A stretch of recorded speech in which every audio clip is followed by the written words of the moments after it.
Hello student. आज मैं आपको बीएड फर्स्ट ईयर के थर्ड पेपर अधिगम एवं शिक्षण का एक महत्वपूर्ण टॉपिक मस्तिष्क विप्लव पढ़ा रही हूँ। तो चलिए स्टार्ट करते हैं। मस्तिष्क विप्लव का अर्थ। मस्तिष्क विप्लव की मूल धारणा होती है कि एक व्यक्ति की अपेक्षा व्यक्तियों का समूह अधिक विचार प्रस्तुत कर सकता है। इस उपागम में ऐसे साधनों का प्रयोग किया जाता है जो शिक्षार्थियों के मस्तिष्क में चिंतन कर ज्ञान प्राप्त करने के लिए हलचल मचा देते हैं।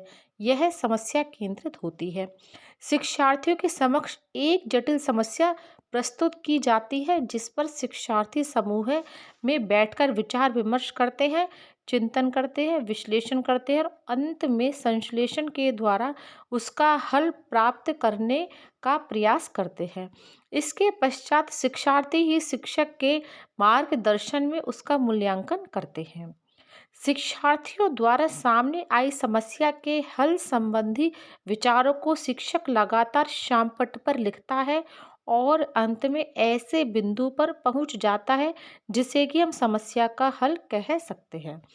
मस्तिष्क विप्लव के द्वारा शिक्षार्थियों में चिंतन की क्षमता का विकास मुख्य रूप से किया जाता है।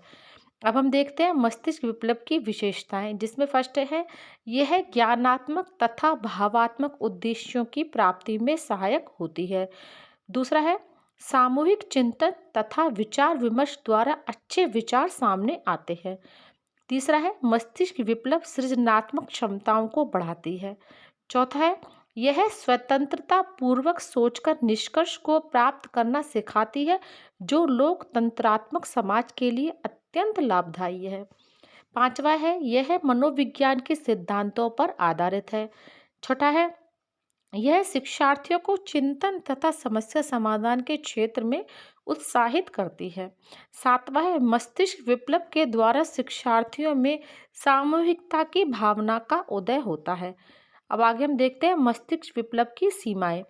इसमें पहला है मस्तिष्क विप्लव में शर्मीले शिक्षार्थी सक्रिय रूप से भाग नहीं ले पाते हैं। दूसरा है शिक्षक द्वारा पक्षपातपूर्ण प्रोत्साहन की संभावनाएं रहती हैं जिससे शिक्षार्थियों पर नकारात्मक प्रभाव पड़ने की आशंका बनी रहती है। तीसरा है कुशाग्र बुद्धि वाले विद्यार्थियों द्वारा मंद बुद्धि वाले शिक्षार्थियों को विचार प्रस्तुत करने के अवसर प्रदान नहीं किए जाने की संभावना रहती है।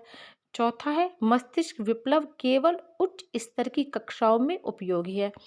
पांचवा है मस्तिष्क विप्लव के सफल संचालन के लिए योग्य शिक्षक का होना आवश्यक है। सभी शिक्षक इसके संचालन के योग्य नहीं होते। अब हम देखते हैं मस्तिष्क विप्लव के प्रयोग हेतु सुझाव। इसमें पहला है मस्तिष्क विप्लव के प्रयोग से पूर्व शिक्षक का उद्देश्य सभी शिक्षार्थियों में चिंतन की आदत का विकास करना होना चाहिए। दूसरा है शर्मीले शिक्षार्थियों को उचित प्रोत्साहन दिया जाए जिससे कि वे समस्या के समाधान हेतु अपने विचार प्रस्तुत कर सकें। तीसरा है शिक्षक को निष्पक्ष रूप से कार्य करना चाहिए। चौथा है मस्तिष्क विप्लव का प्रयोग केवल योग्य शिक्षकों द्वारा ही किया जाना चाहिए। पांचवा है शिक्षक को यह सुनिश्चित करना चाहिए कि सभी शिक्षार्थियों को विचार प्रस्तुत करने के समान अवसर प्राप्त हो। Thank you.